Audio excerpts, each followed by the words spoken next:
होती है। वहां जाते हैं, बिना बुलाए जाते हैं, पहली बात अनइनवाइटेड जाते हैं। जब शपथ थी तब बुलाया नहीं गया उनको, फिर भी गए। अब क्यों गए वो तो आप लोग कोई पत्रकारिता करिए, इन्वेस्टिगेटिव, तो मालूम पड़ेगा कि क्यों गए। लेकिन वहां जाकर मंच पर साथ में खड़े होकर ट्रंप साहब कहते हैं हम रेसिप्रोकल टैरिफ लगाएंगे। सीधा अपमान, सीधा धमकी। ये खिसियाते हुए मुस्कुरा रहे हैं। या तो समझ में नहीं आया क्या बोले, हमें नहीं मालूम क्यों खिसिया रहे थे, क्यों मुस्कुरा रहे थे। मुस्कुराने लायक तो कोई बात ही नहीं थी। रेसिप्रोकल टैरिफ, ये देखिए मोदी साहब घूम रहे हैं विदेशों में। ये किसके पैसे से स्टेट डिपार्टमेंट में गए थे? ये अमेरिका ने पैसा दिया था। क्या ये एजेंट हैं? हमें तो मालूम है क्या आने वाला है, क्या नहीं आने वाला, और जो नहीं आएगा वो फिर हम देंगे। बात सिर्फ यूएस एड की नहीं है। हम कह रहे हैं भाई देखिए, ग्लोबल कोऑपरेशन, मैं बता रहा हूं आपको, ग्लोबल कोऑपरेशन हमेशा रही है। लोकतांत्रिक देश उस ग्लोबल कोऑपरेशन में एक दूसरे के साथ सहयोग करते हैं, उसमें कहीं कोई गलत हमें तो नहीं लगता। लेकिन आप पहले कहते हो कि साहब ये गलत है, बताते नहीं हो क्यों गलत है, और फिर कहते हो इनके साथ ये लोग हैं। जब आपकी अपनी पोल खुलती है तो चुप बैठ जाते हो। हम तो बोल रहे हैं श्वेत पत्र निकालिए, ना केवल यूएस एड पे, सारी तमाम ऐसी एजेंसीज पे निकालिए। चलिए देखते हैं। अभी तो पॉलिटिकल क्वेश्चन है। बात ये है कि राष्ट्र हित में जो उस वक्त आवश्यक था, उस वक्त जो सही लगा वो किया। लेकिन बात ये है कि आप जब आपको सूट करे तो आंखें मूंद लें और खुद जाकर उनसे पैसे लें देश की सरकारों को अस्थिर करने के लिए, और फिर दूसरे पर नाम लगाए कि नहीं तुमने लिए। अब तो स्पष्ट हो गया, और हम तो हैरान हैं कि ये कहाँ है इनकी जो हॉक आय है, इनकी कहाँ है? बांग्लादेश में पैसा आ रहा है इतना बड़ा, अमेरिका हमारे अपने रीजन में हस्तक्षेप कर रहा है और ये चुपचाप बैठे रहे। क्या दबाव था इन पर, या इन्हें मालूम ही नहीं था पहले इसके साथ वाले? ये डोनाल्ड ट्रंप का ये दावा 21 मिलियन वाला कि प्रधानमंत्री मोदी को हराने के लिए बाइडेन एडमिनिस्ट्रेशन लगा हुआ था, दूसरे को जिताना चाह रहा था, इसे कांग्रेस पार्टी कैसे ले रही है? हालांकि 21 मिलियन से ही जुड़ा हुआ है, लेकिन ये जो दावा दिखा देना, इन्होंने सबूत दिया है कि कोई 21 मिलियन कहाँ गया, उसमें से 13 मिलियन गए खर्च हुआ है, बाकी कहाँ है, सब कुछ है, विथ डिटेल्स हैं। जवाब दें। और 2012, 3 दिन पहले का था, 2012 में एसवाई कुरैशी साहब जब सीईसी थे तब ये इस तरह का एक करारनामा हुआ था। तो 2012 में मान लो ये करारनामा हुआ, और मान लेते हैं 2012 में ये पैसा आया, तो लाभ किसको हुआ? 2014 रूलिंग पार्टी को हुआ क्या? नहीं हुआ ना, हम तो हारे। तो क्या 2014 का चुनाव नरेंद्र मोदी जी अमेरिकन फंडिंग से जीते हैं? नमस्कार साथियों, आप बचपन में या अभी भी अपने मोहल्ले में वो जो गुंडा किस्म के लोग होते हैं, जो टिप्पणियां करते हैं, अनाप शनाप बोलते हैं, वाहियात बातें करते हैं, तो हम लोग सोचते हैं कि चलिए चुपचाप अपना रास्ता बना के निकल लें बिना बोले। तो वो जो चुप्पी होती है, वो जो खामोशी होती है, वो एक शराफत का परिचय होती है, वो कमजोरी नहीं होती। उसको कमजोरी मान लेना मूर्खता होती है। और भाजपा ये मूर्खता, और भाजपा के समर्थन में आए कुछ छोटे मोटे मीडिया वाले भी उस मूर्खता पे बहुत चलते हैं। वो हमारी वो कमजोरी मान लेते हैं। पिछले 10 साल से पंडित नेहरू हों, इंदिरा जी हों, महात्मा गांधी हों, सरदार पटेल हों, नेताजी सुभाष चंद्र बोस हों, राजीव जी हों, नरसिम्हा राव जी हों, डॉक्टर मनमोहन सिंह हों, राहुल गांधी हों, मल्लिकार्जुन खड़गे जी हों, सबके बारे में ये ऊंची आवाज में झूठ बोलती है भारतीय जनता पार्टी। और सोचते हैं कि बहुत ऊंची आवाज में बोल रहे हैं, तो जो धीरे से सच बोलने की हम लोग कोशिश करते हैं, क्योंकि सच हमेशा हल्की आवाज में बोला जाता है, क्योंकि उसका एक आत्मविश्वास होता है, एक सेंस ऑफ सिक्योरिटी होती है, उसे मालूम है वो सच है। इन्हें लगता है कि वो ऊंची आवाज में उस सच को दबा देंगे, और कई बार सफल होते हुए दिखते भी हैं। लेकिन झूठ को 400 से 240 पे धड़ाम से गिरने में समय नहीं लगता। आपने देखा कैसे झूठ गिरा और गिरता रहता है। अभी पिछले एक हफ्ते से एक कहानी चलाई जा रही है कि यूएस एड भारत में नरेंद्र मोदी जी को डिस्टेबलाइज, अस्थिर करने के लिए $21 मिलियन दिया। भाई कहां है आपके डोवल साहब, कहां है आपकी आईबी, कहां है आपकी रॉ? ये तो विश्व गुरु हैं, ये तो यूक्रेन से लेकर और पता नहीं कहां पूरे विश्व में जाकर तिकड़मे लगाते हैं। कभी सुनते हैं विदेशों में कुछ कर दिया कांड, कई कई तिकड़मे लगा रहे होते हैं। तो जब इतनी तिकड़मे आप विदेशों में लगाते हो, आपके देश में $21 मिलियन आया, तो ये तो आपके चेहरे पे तमाचा है। क्यों आने दिया आपने? फिर बोलते नहीं नहीं नहीं नहीं, 2012 में जब यूपीए की सरकार थी तब आया था। तो 14 का रिजल्ट जो आपका पक्ष में आया, क्या आप उस पैसे से जीते? जब हम रोज इनसे हम सवाल पूछते हैं, फिर गोल पोस्ट बदल देते हैं। अब कल एक हमारे कुछ मीडिया के, मैं उनको साथी नहीं कहूंगा, उन्होंने भी एक ग्राफ चलाया। वो है ना, वो हमारा एक पड़ोसी है, नाम हिरेन जोशी है, उसने भेजा।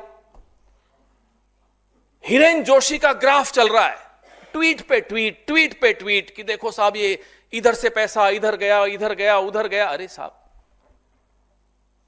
खुद भी कुछ दिमाग लगा लो। सारा दिमाग हिरेन जोशी का ही खर्च करोगे? अपना भी कुछ दिमाग लगा दो। फिर किसी ने दिमाग लगाया, ये उसका नतीजा। ये पैसा बांग्लादेश गया, ये $21 मिलियन यूएस एड का बांग्लादेश के एनजीओस को गया। अब वो क्यों गया, वो बांग्लादेश जाने और यूएस एड जाने। हम ये जानते हैं कि एक वक्त ऐसा था जब भारत के प्रधानमंत्री के पद की एक ऐसी साख होती थी कि अमेरिका तक को पीछे हटना पड़ता था। मैं बांग्लादेश 1971 की बात कर रहा हूं। आज अमेरिका से $21 मिलियन बांग्लादेश में आ गया, हमारे साहब विश्वगुरु बन के ढपली बजा रहे हैं। कुछ पता नहीं। बांग्लादेश में अगर अस्थिरता आती है तो उसका क्या प्रभाव भारत पे नहीं पड़ता? भारी प्रभाव भारत पर पड़ता है। अरे भारत पर तो पड़ता है, आपके अपने दोस्त अडानी पर भी पड़ता है। फिर भी आपने 21 मिलियन आ गया और आपको पता नहीं चला। सुबह से रात तक आपको नेहरू जी दिखते हैं, सपने में भी, अगर सोते हैं तो। सुना सोते भी नहीं हो, सोते जागते नेहरू जी, राहुल गांधी, नेहरू जी, राहुल गांधी। 21 मिलियन पड़ोस में आ गया। सुना है सरकार अस्थिर हो गई, आपके दोस्त की बिजनेस भी चौपट हो गई वहां। यह आपका सूचना तंत्र है, यह आपका इंटेलिजेंस है, यह आपके दोवल साहब हैं, जेम्स बॉन्ड अपने आप को कहते हैं। एक चाणक्य बैठा है सरकार में, एक जेम्स बॉन्ड बैठा है सरकार में। हो क्या रहा है साहब? $21 मिलियन पड़ोस में आ गया। अदानी जी बेचारे बैठे सोच रहे हैं कि न जेम्स बॉन्ड ने कुछ किया, न चाणक्य ने कुछ किया, मेरी तो बिजनेस बांग्लादेश में बंद हो गई। हम यूएसएड या जो भी ये फॉरेन फंडिंग एजेंसीज हैं, हम उनके खिलाफ नहीं है। देश में कानून है, कानून के तहत फंड्स आते हैं, एनजीओज भी लेते हैं, इनके एनजीओज भी लेते हैं, इंडिया फाउंडेशन भी लेती है, विवेकानंद फाउंडेशन भी लेती है। कौन नहीं लेता? लेकिन सिलेक्टिवली आप बोलें कि साहब कांग्रेस की सरकारों ने ले लिया। अरे जब स्मृति ईरानी ब्रांड एम्बेसडर थी यूएसएड की और सिलेंडर लेकर यहां सड़कों पर प्रदर्शन करती थी, तो क्या यूएसएड करवा रहा था वो प्रदर्शन? बताइए। अन्ना हजारे, उनका एक वीडियो मैं भी आपको दिखाता हूं। यहां आंदोलन किया हमारी सरकार, उसके बाद चुनाव हारी, फिर वो अमेरिका में गए, रोड शो किया उन्होंने। फोर्ड फाउंडेशन का पैसा आता था, सबके सामने था, उसमें आरएसएस भी इन्वॉल्व थी। देखिए ये वीडियो, ये अन्ना हजारे जी घूम रहे हैं न्यूयॉर्क की सड़कों पर। And the son and daughter of Martin Luther King. He will also be sharing ideas with Silicon Valley entrepreneurs and speaking at the prestigious Wharton School. सच्चाई यह है कि मोदी साहब ट्रंप से ये एक तरफा रिश्ता निभाते हुए जो देश की साख पर, देश की आबरू पर जो बट्टा लगा रहे हैं, वो सच्चाई आपके सामने रोज आती है, रोज आती है। वहां जाते हैं, बिना बुलाए जाते हैं, पहली बात तो अनइनवाइटेड जाते हैं। जब शपथ थी तब बुलाया नहीं गया उनको, फिर भी गए। अब क्यों गए वो तो आप लोग कोई पत्रकारिता करिए, इन्वेस्टिगेटिव, तो मालूम पड़ेगा कि क्यों गए।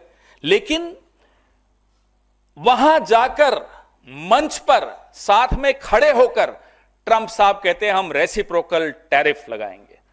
सीधा अपमान, सीधा धमकी। ये खिसियाते हुए मुस्कुरा रहे हैं। या तो समझ में नहीं आया क्या बोले, हमें नहीं मालूम क्यों खिसिया रहे थे, क्यों मुस्कुरा रहे थे। मुस्कुराने लायक तो कोई बात ही नहीं थी। रेसिप्रोकल टैरिफ, ये देखिए मोदी साहब घूम रहे हैं विदेशों में। ये किसके पैसे से स्टेट डिपार्टमेंट में गए थे? ये अमेरिका ने पैसा दिया था। क्या ये एजेंट हैं? क्या ये उस वक्त से ट्रेनिंग लेने गए थे कि कैसे मनमोहन सिंह जी की सरकार को अस्थिर करना है, कांग्रेस की सरकार को अस्थिर करना है? ये आपको सामने फोटोएं दिख रही हैं, देखिए लगातार। ये नौजवान हैं मोदी जी, देखिए, तब 50 इंच थे, अब 56 इंच हो गए, देखिए। तो हम बार बार इनसे पूछना चाहते हैं कि आप ट्रंप साहब की धमकी सुनकर आ गए। उन्होंने कहा कि हम ब्रिक्स खत्म कर देंगे, मुस्कुरा रहे हैं साहब।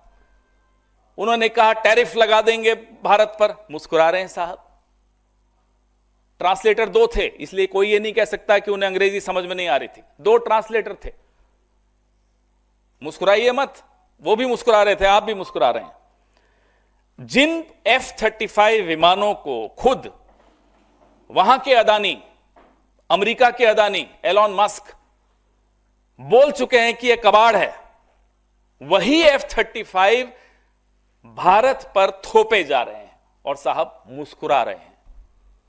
यह हुआ अमेरिका में, और हमें आकर कहते हैं कि हम यूएसएड से पैसा लेके इन्हें अस्थिर करते हैं। आप खुद जाकर अपनी सरकार को, अपने देश को अस्थिर कर कर आए हैं, उसका जवाब कौन देगा?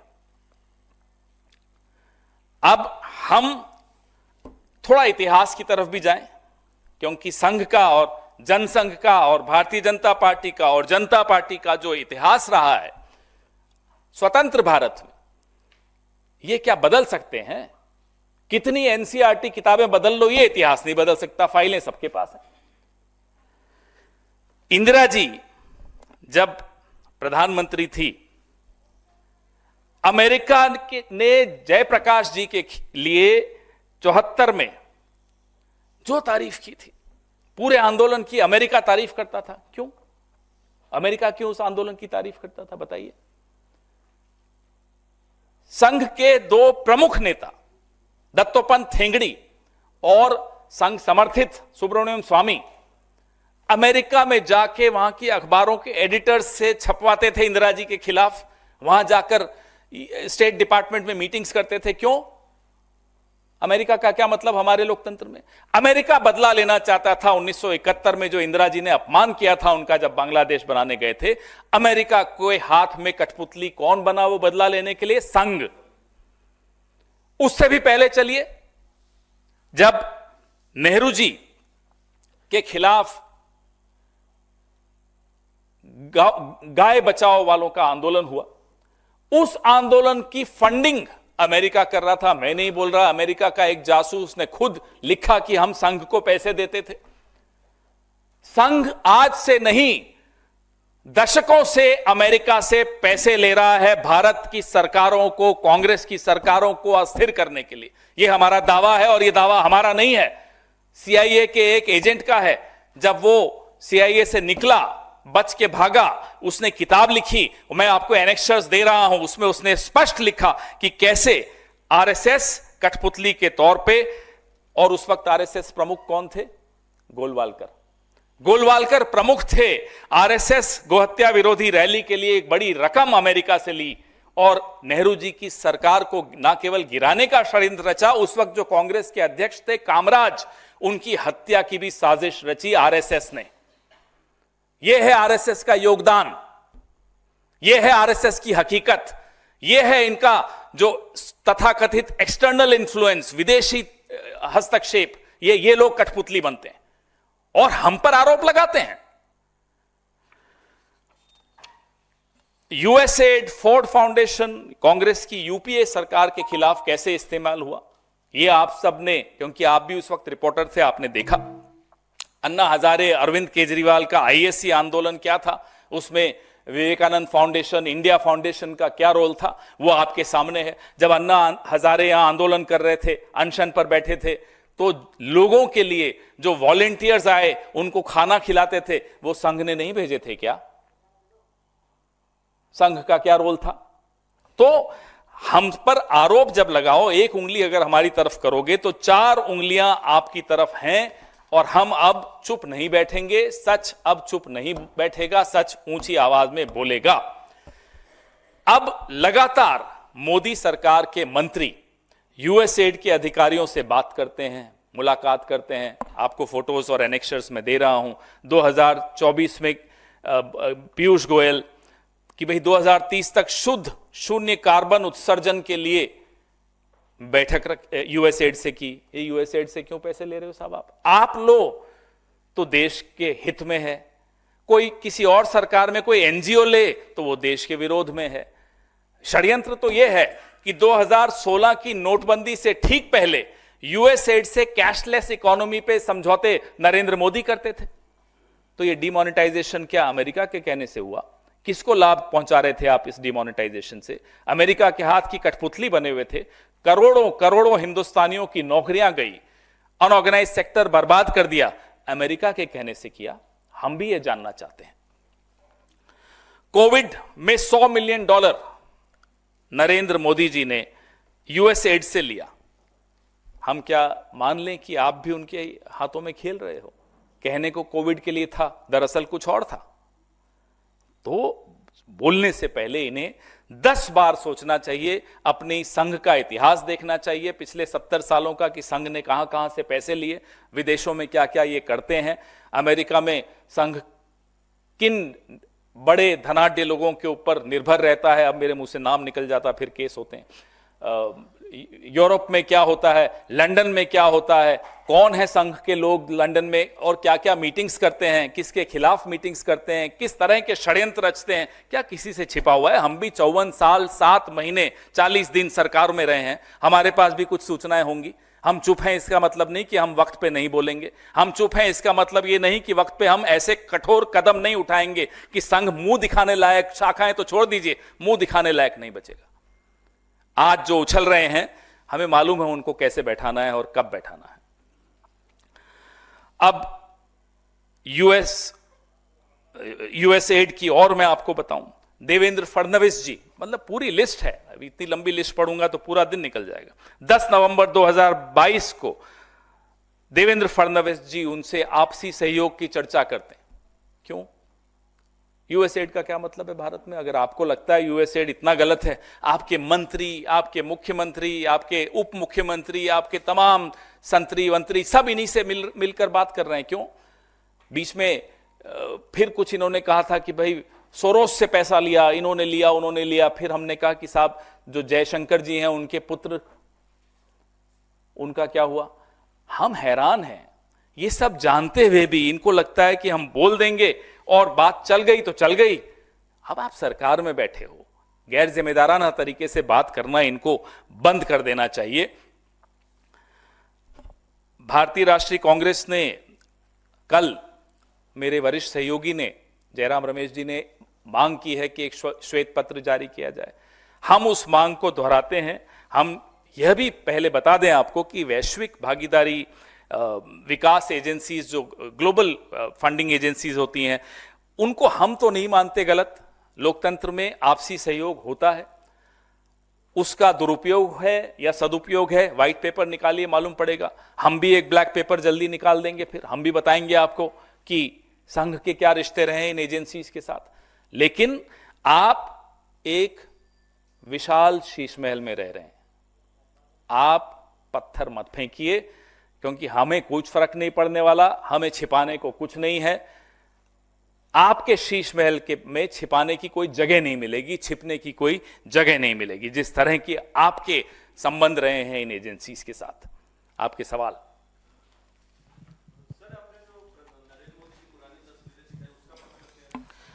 भाई अमेरिका के मेहमान बन के गए, स्टेट डिपार्टमेंट के मेहमान बन के गए, किसी अमेरिकन फंडिंग एजेंसी ने स्पॉन्सर किया, प्रायोजित किया उनका ये ट्रिप, उनकी ये यात्रा।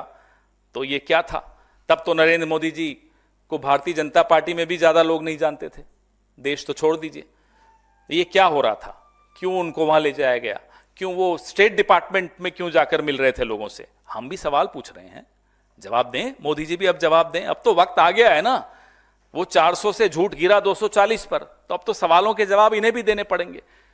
और मैं बधाई देता हूं इस तरह की पत्रकारिता को भी कि जिसने एक रात में सच निकाला। Amit Malviya has dubbed the Indian Express story as wrong, saying that this fund was meant for voter turnout in India and not for Bangladesh. अब आपने ऐसे आदमी का नाम ले लिया, वो क्या है, जेम्स बॉन्ड का नंबर 2 है क्या? जूनियर जेम्स बॉन्ड है, अपने आप को समझता है। कैसी बात कर रहे हैं आप? बताएं ना, तो फिर इसका जवाब दे कैसे आया? 2012 में कहते हैं आया था, तो 2012 में तो हमारी सरकार 14 में चली गई, तो क्या आपको लाभ पहुंचा के गया वो फंड? जब अमेरिका गौतम अदानी का नाम लेता है, कहते हैं झूठ बोल रहा है अमेरिका। जब अमेरिका कहता है, और जब अमेरिका वाकई झूठ बोल रहा होता है कि साहब हमने इंडिया में पैसा भेजा, अब वो झूठ बोला या जाल बिछाया ट्रंप ने, हमें नहीं मालूम। वो ट्रंप और मोदी जी दोस्ती बनी रहे, उनके बीच की बात है। लेकिन तब आपको लगता है कि नहीं, अमेरिका से सच्चा कोई नहीं हो सकता।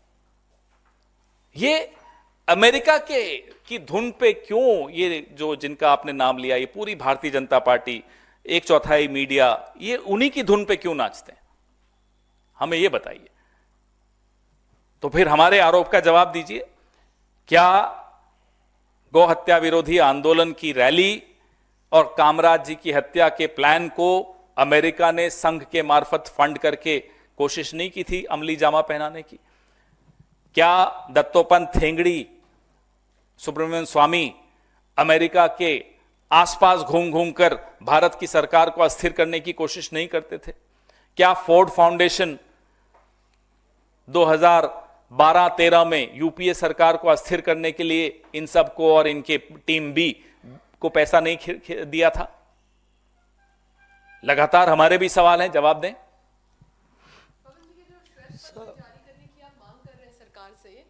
ये किस टेन्योर में और पूरा निकालिए ना, हम तो कह रहे हैं 70 साल का निकालिए। हमारे पास भी बहुत कुछ है, निकालें ना, बताते हैं इनको। Sir, of the allegations that you've made, one of these allegations, you also said that money was for foreign agencies sent money during the COVID period.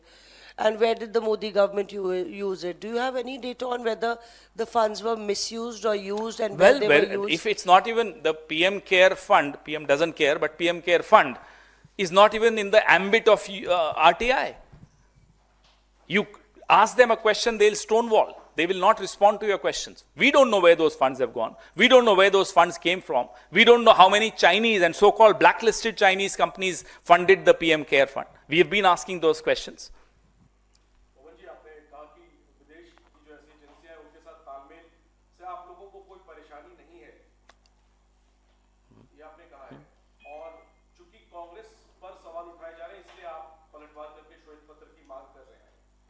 नहीं, मैंने ऐसा नहीं कहा कि क्योंकि कांग्रेस पर ही तो आप कह रहे हैं, लेकिन मैं ये कह रहा हूं, अगर आपको संशय है तो चलिए 70 साल का आप पूरा श्वेत पत्र निकालिए।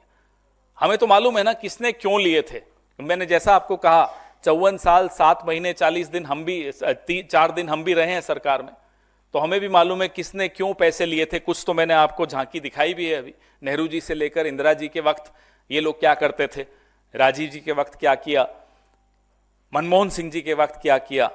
तो हमें तो मालूम है क्या आने वाला है और क्या नहीं आने वाला, और जो नहीं आएगा वो फिर हम देंगे। बात सिर्फ यूएस एड की नहीं है, हम कह रहे हैं भाई देखिए ग्लोबल कोऑपरेशन, मैं बता रहा हूं आपको, ग्लोबल कोऑपरेशन हमेशा रही है। लोकतांत्रिक देश उस ग्लोबल कोऑपरेशन में एक दूसरे के साथ सहयोग करते हैं, उसमें कहीं कोई गलत हमें तो नहीं लगता। लेकिन आप पहले कहते हो कि साहब ये गलत है, बताते नहीं हो क्यों गलत है, और फिर कहते हो इनके साथ ये लोग हैं। जब आपकी अपनी पोल खुलती है तो चुप बैठ जाते हो। हम तो बोल रहे हैं श्वेत पत्र निकालिए, ना केवल यूएसएड पे, सारी तमाम ऐसी एजेंसीज पे निकालिए, चलिए देखते हैं।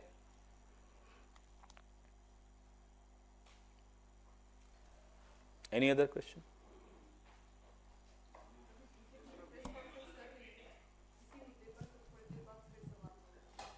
अब मैं पूरे दिन थोड़ी बैठा रहूंगा।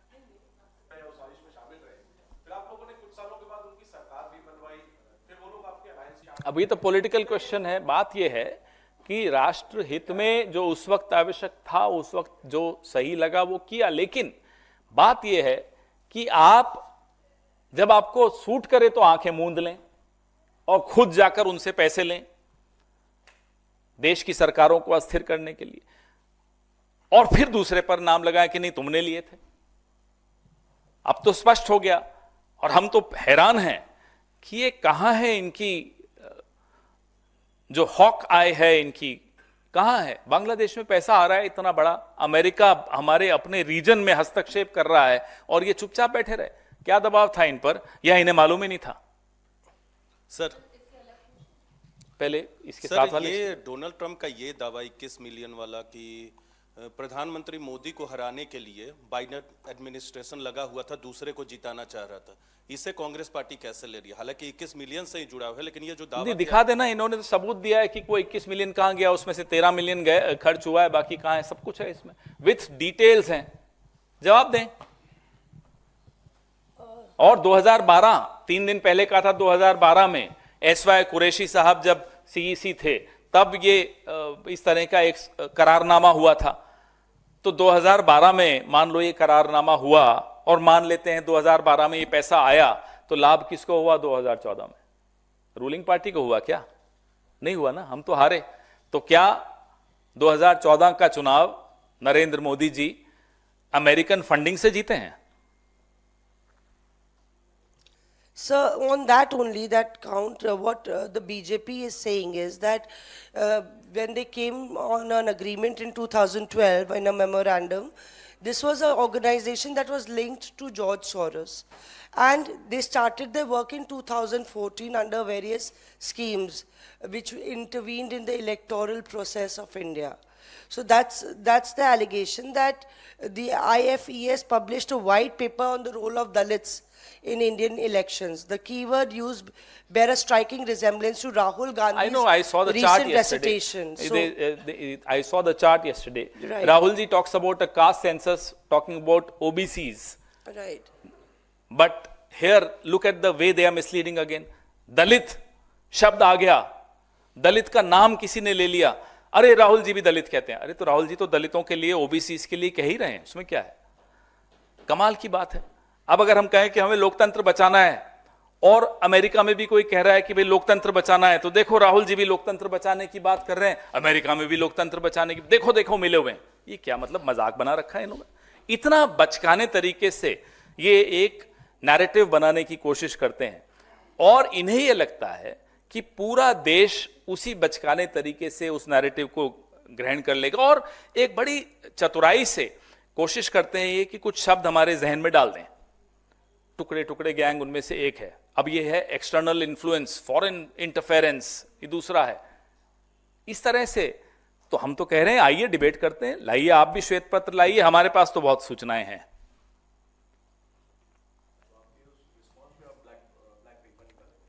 बिल्कुल निकालेंगे, लाएं ना पहले ये white paper.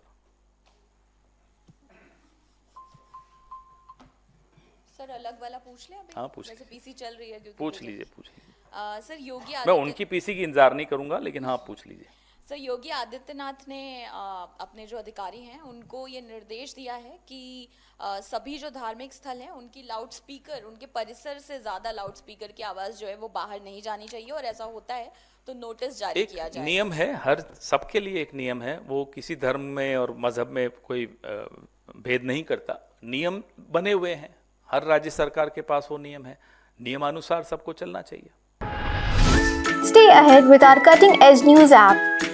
Instantly access the latest shorts in just 1 minute and breaking news in just 50 words. Download now for a smarter, faster news experience.